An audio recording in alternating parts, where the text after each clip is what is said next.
D K Shivakumar ಸಮರ ಜೋರಾಗ್ತಾ ಇದೆ. ನಾನಾ ನೀನಾ ಎನ್ನುವ ಮಟ್ಟಿಗೆ ನಾಯಕರ ಕದನ ಶುರುವಾಗ್ತಾ ಇದೆ. ಇದೀಗ ನನ್ನ ಮೇಲೆ ಕಾನೂನು ಸಮರ ಸಾರಬಿಟ್ಟಿದ್ದಾರೆ, ನನ್ನನ್ನು ಹೆದರಿಸಿರಬಹುದು ಅಂತ ಅಂದುಕೊಂಡಿರಬಹುದು. ಅವರು ನನ್ನನ್ನು ಹೆದರ್ಕೊಂಡ್ಬಿಟ್ಟಿದ್ದೀನಿ ಅಂತ ಅವ್ರು ಅಂದುಕೊಂಡಿರಬಹುದು. ನನ್ನಲ್ಲಿರ್ತಕ್ಕಂಥ ಮಾಹಿತಿ ಇದೆಯಲ್ಲ, ಇದನ್ನು ಒಂದೇ ಒಂದು ದಿನ ಹೇಳಿ ನಾನು ಮುಗಿಸಲ್ಲ ಅಂತೇಳಿ ಬೆಂಗಳೂರಲ್ಲಿ ಕೇಂದ್ರ ಸಚಿವ ಕುಮಾರಸ್ವಾಮಿ ಅವರು ಹೇಳಿಕೆಯನ್ನು ಕೊಟ್ಟಿದ್ದಾರೆ. ವೈಯಕ್ತಿಕ ದ್ವೇಷಕ್ಕಾಗಿ ನಾನು ಹೋರಾಟವನ್ನು ಮಾಡಿಲ್ಲ, ಏನೋ ಪರ್ಸ್ನಲ್ ದ್ವೇಷ ಇಟ್ಕೊಂಡು ನಾನು ಎಲ್ಲೂ ಕೂಡ ಹೋರಾಟವನ್ನು ಮಾಡಿಲ್ಲ.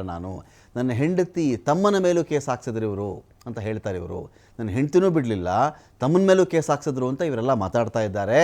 ನನ್ನ ಹತ್ರ ಟನ್ಗಟ್ಟಲೆ ದಾಖಲೆಗಳಿವೆ, ನನ್ನನ್ನು ನೀವು ಯಾವುದೇ ಕಾರಣಕ್ಕೂ ಕೆಣಕಬೇಡಿ ಅಂತ ಕುಮಾರಸ್ವಾಮಿ ಅವರು ಹೇಳಿದ್ದಾರೆ.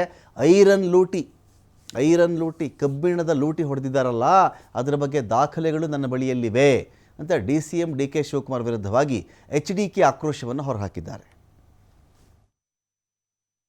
ನಾನು ಅದರೆಲ್ಲ ಇಟ್ಕೊಂಡಿದ್ದೀನಿ ಅಂದ್ರಲ್ವ, ಯಾಕೆ ಸುಪಾರಿ ಕೊಟ್ಟರು? ಕೊಟ್ಟಿದ್ದು ಯಾಕೆ ಸುಪಾರಿನ ಗೊತ್ತಿಲ್ಲ ನಿಮಗೆ? ಮಾತಾಡೋಂಥ ಟೈಮ್ ಇದೆ ಇನ್ನೂ. ನಾನು ಪಾಪ ಅದಕ್ಕೆ ಅವರಿಗೆ ಬಿಟ್ಟುಬಿಟ್ಟಿದ್ದೀನಿ. ಅದು ಯಾವುದು ನಮಗೆ ಸಮಸ್ಯೆ ಇಲ್ಲ. ನಮ್ಮ ಸಂಬಂಧ ಯಾವುದೇ ರೀತಿಯಲ್ಲಿ ವಿಶ್ವಾಸದ ಕೊರತೆ ಇಲ್ಲ ನಮಗೆ. ಈಗ ಬೆಲೆ ಏರಿಕೆ ಹೌದು, ಅವರ BJP ಪಕ್ಷದ ವತಿಯಿಂದ ಕೆಲವು ಕಾರ್ಯಕ್ರಮ ರೂಪಿಸ್. ನಾನು 4 ಎಕರೆ ಒತ್ತುವರಿ ಮಾಡ್ಕೋಬೇಕಾ?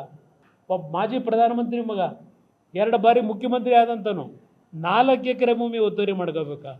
ಅವ್ರು ಯಾರೋ ಪಾಪ ಸಮಾಜ ಪರಿವರ್ತನ ಅವರು ಹೇಳ್ತಾ ಇದ್ದೀನಲ್ಲ, ಅದೆಲ್ಲ ಈಗಲೂ ಹೇಳ್ತಾರೆ. ಅಲ್ಲೆಲ್ಲ ಹುಬ್ಳಿ ಒಳಗೆ ಮೊನ್ನೆ 71 ಎಕರೆ ಸರ್ಕಾರಿ ಗೋಮಾಳ ಒತ್ತುವರಿ.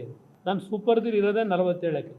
71 ಎಕರೆ ಗೋಮಾಳ ಇಲ್ಲಿ ಒತ್ತುವರಿ ಮಾಡ್ಕೊಳ್ಳಿ. ನಾನು ಗೋಮಾಳ ಒತ್ತುವರಿ ಮಾಡ್ಕೊಂಡಿದ್ದೆ ನಾನು ಹಲವಾರು ಬಾರಿ ಹೇಳಿದ್ದೀನಿ, ಸರಿಪಡಿಸ್ಕೊಳ್ರಪ್ಪ, ಮಾಡ್ಕೊಳ್ರಪ್ಪ, ತಗೊಂಬಿಡಿ ಅಂತೇಳಿ.